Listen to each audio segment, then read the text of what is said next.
This is Minutia Man with Rick and Our Dave. good friend Dane Placco is semi-retired Fox 32 news reporter he's anchor. only working a couple of days a week He now. is living He's living the life. But, And I went to the Cubs game with him this week, and his two daughters came with. And you know, we've known them since birth. Grace and Haley, and you know, they're firecrackers. Those two. It was. I had a great time with them. It's so much fun when it's somebody else's kids that you're there with, because and you could just watch the damage. Yeah, exactly. Right. Like at one point, one of the daughters was talking about you know, being a revolutionary. You know, she was very left leaning. This is Gracie. Yeah. And she talking about being a revolutionary and she, you know, getting guns and stuff as a joke. Yeah. And I said, you should look up Patty Hearst. I think there's a whole line of potential, you know, for Dane's like, shut up. But then we get there, and Dane parked a little too close to the curb. Yeah. And in order to get out the side door, I had to like squeeze out, and you're pretty limber though, so that was no big deal. I get out, and the two girls were laughing at me trying to get out. Sure. I said, "Yeah, this was not made for a fat guy." And Haley goes, "Oh, if you're a fat guy, what is that?" And then later on, they were talking about something else, and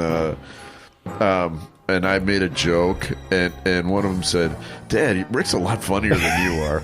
Like, he's like, "Shut up." So, you know, my kids are now home from university. Yeah. Right. I think they're home 4 days. Wait, they came home Friday, Wednesday, Friday, whatever. Yeah. I'm already looking at the academic calendar as to when the next semester starts. Yeah. Yeah. Once they hit like 20. Well, do you remember what it was like? You know, you go off to college, Right. You're your own boss. Yeah. And then you come home and you've got the rules again. Yeah. No, It's I get like, it. Yeah. You know, Yeah. gotta toss off the shekels. Yeah, they are not abiding by the rules. By the No. way, we had I'm not going to say what the blowout was yesterday, but we had a blowout yesterday. I On think day I can 5. get it out of you before the end of the show. Yeah, it's because there are no rules, Dave. That's our rule here. We let it all hang out, and it's time for Minutia Men with Rick and Dave. The following is a Tony Lasano podcast, an Opie production on the Radio Misfits Podcast Network. This is Minutia Man with Rick and Dave. I think that one of the hardest things that I had to grapple with is when I never lived back at home. I mean, when I went to college, I basically stayed every summer. Yeah, that's true. But the 2 weeks here, there, whatever. Especially after I lived at the Pit. Yeah. Dishes. I just left dishes. Like, my mother just hated it. You know, I probably left a dish in the bed. Right. You know, Exactly. And my mom I know that she was not happy with me. Yeah, I think, and that's what my kids are doing now. They're just Sean horrific. lives here with us. He's recently back from college, and he also will leave his plate in his bed or whatever. And Bridget goes, "We get mice. I'm throwing their dead bodies on your bed." We did. So, but no, I'm happy to have them home. Yeah. Oh, welcome back. Whatever. Hey, I got some stories here. You want to? Yeah, please. Pete Hegseth, love the guy. Of course. Right? Pete, of course, was he the Secretary of War? Right? Isn't that what is it? What is that?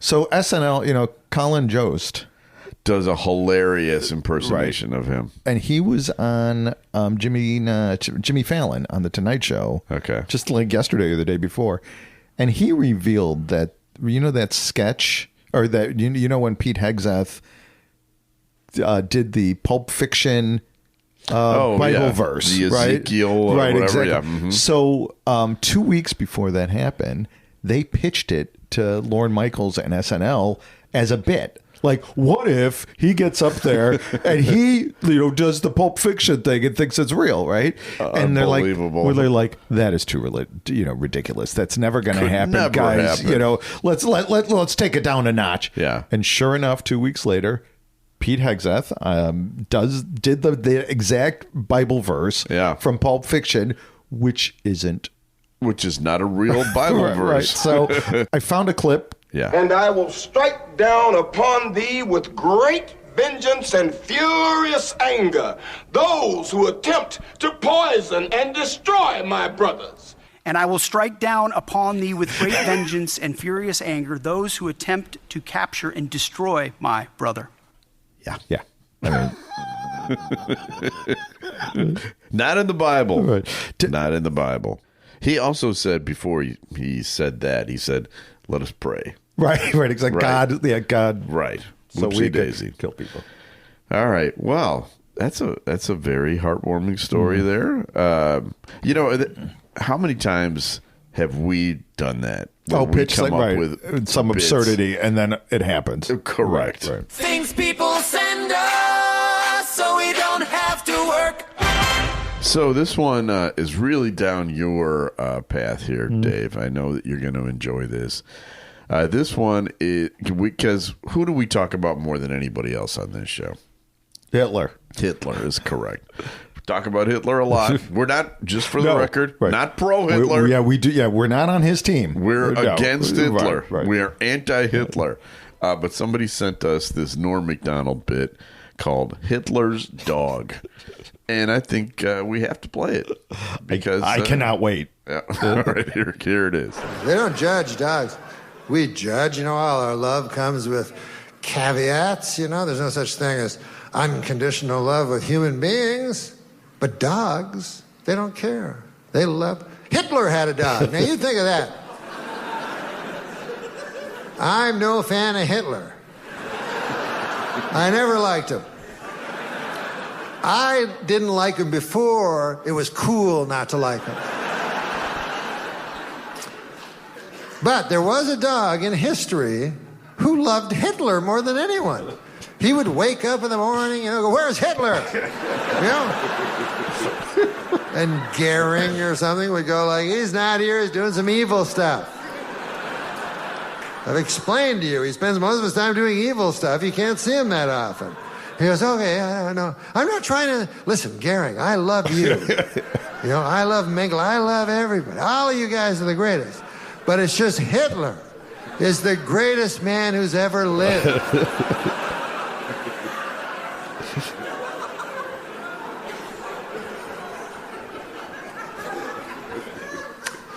This is why we ask that you don't use recording devices.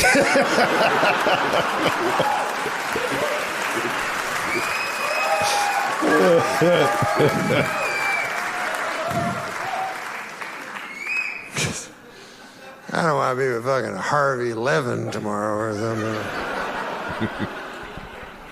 You say Hitler was the great, and what would be my fucking answer? I go, no, it was a dog. That wouldn't work. I'd be fucked. There it is. Norm Macdonald. He had such great timing. I know. He was just... one of a kind, too. Just a totally unique dude. And if you really look into what so OJ was his big. Yeah, that's what got him fired. He could not let up on the OJ jokes on Saturday Night Live. They were great. Yeah. He finally got... He passed away... a couple years ago. Yeah. Sorry to hear it. Hey, we got a review. Minutia Men provides that Minutia Men proves that absolutely nothing is too small to become fascinating for 20 minutes. Huh. Dave and Rick, notice, Dave and Rick. So, yeah. All right, so. Bounce from bizarre headlines to forgotten cultural trivia with the chemistry of two guys who have spent decades making each other laugh. And that's from Al Green. Yeah, maybe Al, not it's Rick and Dave. It's not Dave and Rick. But, whatever. Time now for Studio Walls. And the words of the prophets were written on the studio walls. Rick and Dave. So this is the part of the show where we dip into the Rick and Dave archives, which go back to the 80s. This one, however, in some ways goes back to the 70s. Because it's the anniversary of Steve Wilkos. Remember Steve Wilkos? Yeah, he was the bodyguard for Jerry Springer. Right. He's got his own show, Steve Wilkos show. Bald guy, right? Yeah. Big bald guy. He's on WCIU, I believe. We've had him on as a guest a couple of times. And one time I got into a discussion because he's from Chicago, obviously. He was a Chicago cop, a totally authentic Chicagoan. And this will prove how much of an authentic Chicagoan he was. Here we go. So I saw you come into town. Was it? I mean, must have been last year. Did you throw out the first pitch at a Cubs game? Yep, May 16th, I believe it was, and that was another one of the highlights of my life because I grew up right down from the street from Wrigley Field, and I used to flip up seats after the game. Me too. Yeah, I used to get the low pass. You'd sit down the last row in the left field line. And flip up the seats and you get a pass, and so that was my childhood. And I remember when the first day of taping on my show, my wife gave me a present. She gave me wooden cufflinks that were made out of old seats from the old seats at Wrigley, and she said, "You've come a long way from flipping seats at Wrigley, I'm going to get my own show." So it's a really nice moment, but it that was to go from flipping seats to actually throwing out the first pitch at Wrigley, I never thought that was going to happen. He's one of us, Steve. He's one of you. Yeah. Hey, what happened this weekend, the Cubs Sox? Yeah, I don't really follow baseball that closely. So maybe we can go on to the next story. Okay, I got this is a little disconcerting. Okay. Not that the rest of the show was not disconcerting. Swedish researchers have accidentally exposed a major AI misinformation problem after tricking chatbots into believing a completely fake disease was real. Oh, no. The made-up condition, and as you know, I'm kind of a hypochondriac, so this is really disconcerting. Yeah, it's not cool to do this. The made-up condition called bioxanomania was planted in bogus medical studies uploaded online as part of an experiment by researchers at the University of Gothenburg. The fake papers were loaded with absurd clues. They thanked scientists aboard the USS Enterprise. They cited funding from the Sideshow Bob Foundation and mentioned support from the University of the Fellowship of the Ring. And the disease name is actually a giveaway. No real eye condition, ends in mania. Right. That didn't matter. Within weeks, AI chatbot or systems like ChatGPT and Gemini and Copilot and Claude and whatever were confidently discussing bioxanomania as if it was a legitimate medical condition. Okay. One AI described it as an intriguing and relatively rare condition blamed on too much blue light exposure. Right. Wow. So that freaking me out. Right. Because I maybe 3-4 times a day am asking ChatGPT for some. Do I have this thing? Sure. Right. Yeah. And now I don't even know if the things that they're telling me is real. But I had AI make up fake diseases for middle-aged. I put in our personal profiles, 62-year-old men, whatever. Here's one. Chronic lumbar vocalization disorder. A degenerative condition where every sitting, standing, or stair climb produces involuntary noises like oof, hump, and ugh. Okay. Post-traumatic thermostat hypervigilance. Okay. Men develop an obsessive need to lower the heat 1 degree while muttering, "We're not heating the old goddamn neighborhood." Okay. Benign prostatic parking syndrome.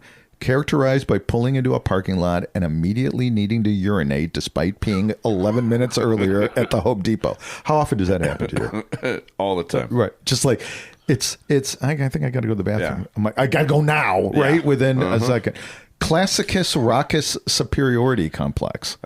Patients experience uncontrollable rage upon hearing modern music and may aggressively prescribe real bands like the Beatles and the Who. Right, exactly. You call this music, you should hear Lynyrd Skynyrd. And my favorite one is compulsive radar monitoring disease.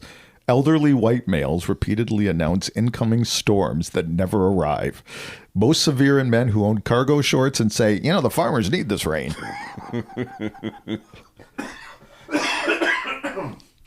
That's good. Yeah. Now let's see if it goes out there. Now let's see if Claude or whatever picks it up, because now it's in the text of this podcast, which will be on the internet, and you never know.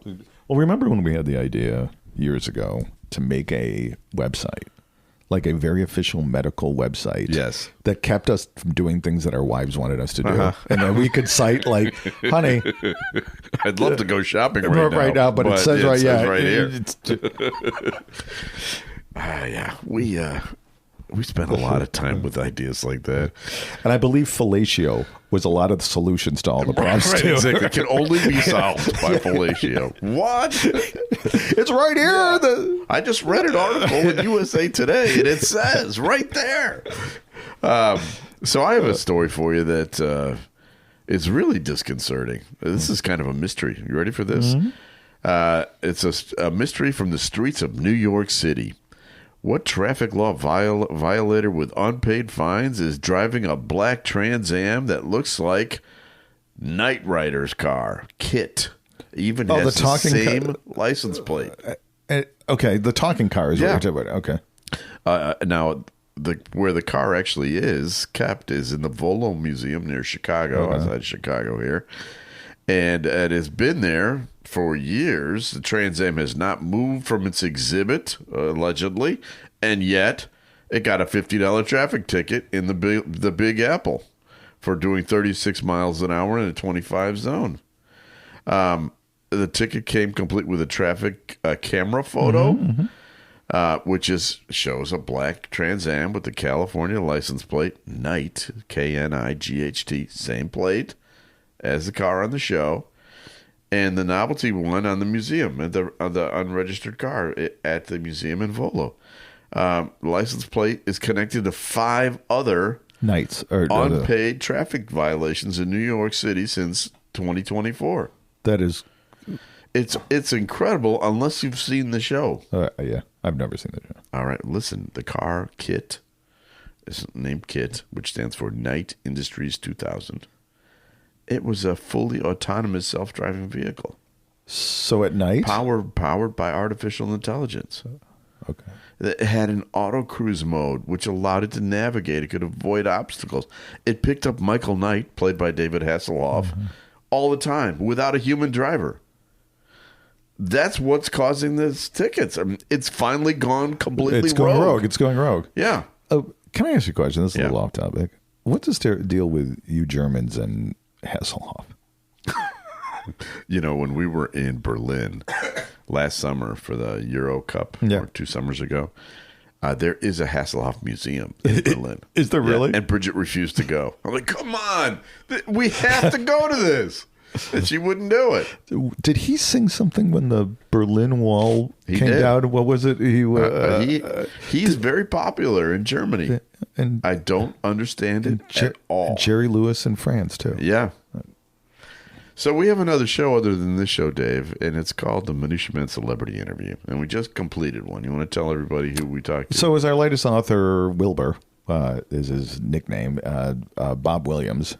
Yeah. Bubble Boy is the name of the book. It's a wonderful, it's his memoir of his life, basically. And it's not a typical linear story, which most people don't have. And it's great. And we had him on and we talked about some of the shady things he did as an executive recruiter, among other things. And that will be on Wednesday. Yeah, he's a funny guy. He's he's an ex-comedian. He's a comedian. He's got stories. So be sure to check it out. Rick and Dave get email, electronic mail, in an electronic bag, or inbox. Rick and Dave email. Rick and Dave email. Okay, this week an email from Jenny. She says, "Do you guys still do that Brush with Celebrities segment? I was in Albuquerque on vacation not too long ago, and you'll never believe who I saw on the streets there, just walking by himself. David Hasselhoff. Mr. T. Same genre, same action hero. Yeah. I called out to him. He waved back. That's the whole story. But wanted to know if we had ever met Mr. T. So, Erin, my daughter, Mr. T hangs out at, that's not going to sound right, grammar schools. He does a lot. He does a lot of speaking engagements. I looked it up. He lives in Chicago and he lives in Albuquerque. He's got 2 homes. Oh, okay. Right. But on Erin's, my daughter was so impressed with meeting Mr. T that it's her screensaver. Really? And this is like when she was in 6th grade and she's a sophomore in college right now. I did not know that. So Mr. T does a lot of community speaking to grammar schools and stuff in the city. Oh, well, God bless him. I have not met Mr. T. Well, I have, and he recorded something for our advertising agency. Do you remember that? No. Well, here it is. Hi, this is Mr. T. The fools at Amish Chicago Advertising think they're the A-team because their names start with an A. There was only one A-team, fools. You guys aren't even good enough to be on the B-team. I pity the fool. There you go. Yeah, I love Mr. T. I did a great Mr. T impersonation in college. Did you? Oh, that's right. That's right. Is that Jimmy J.J. Walker or is that Mr. T? So time for our audio of war segment. This week is the anniversary of the Packers going to the White House to meet President Clinton. Did you see during the White Sox Cup games the Green Bay sucks chant? I did. That's the things that we could agree on. Yes. Wasn't it beautiful? We all came together as a city like that. Yeah. It's true. And so it was 29 years ago. Jim McMahon famously wore the Packers jersey.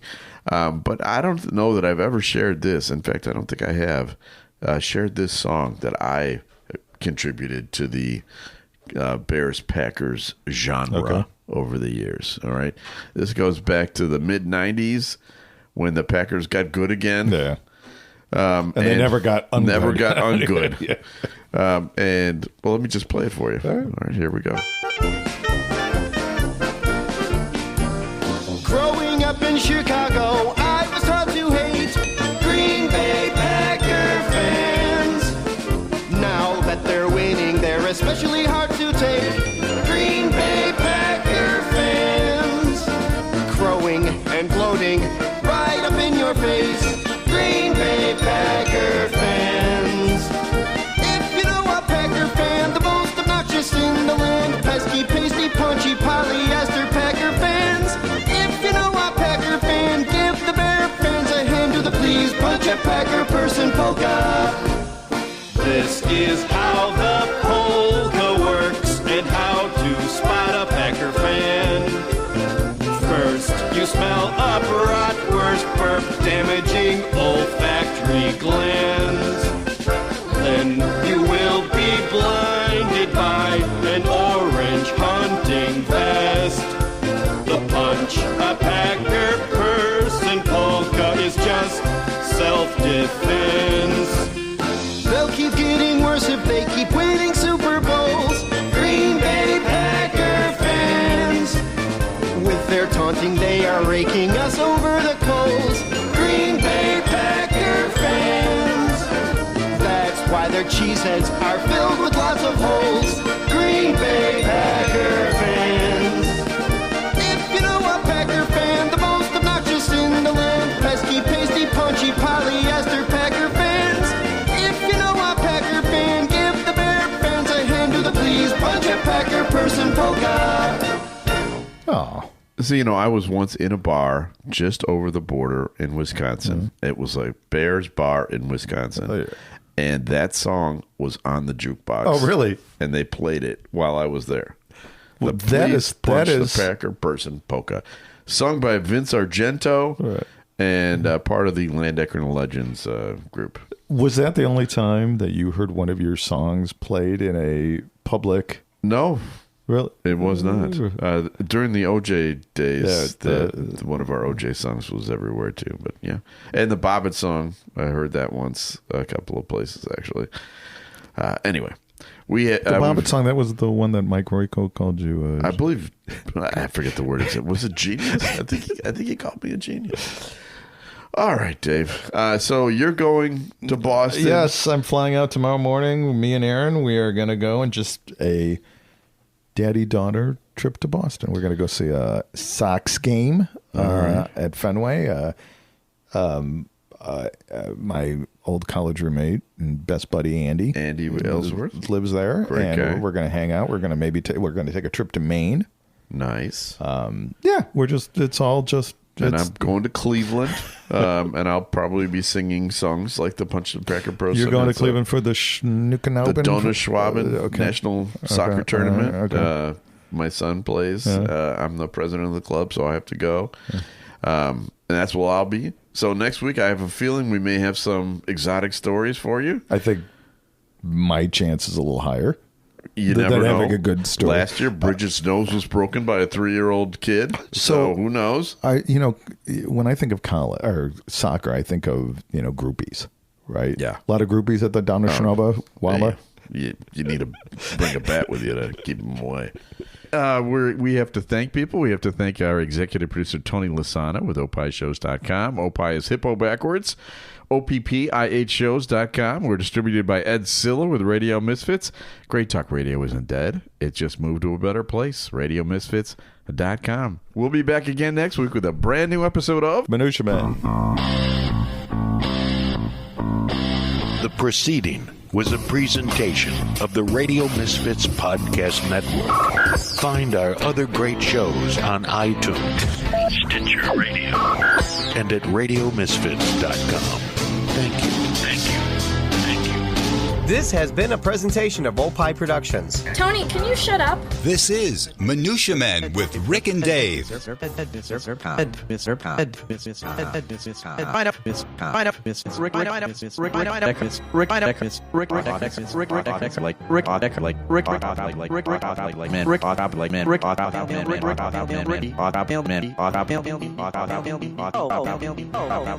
Lasano Podcast, an Opie production on the Radio Misfits Podcast Network. RadioMisfits.com.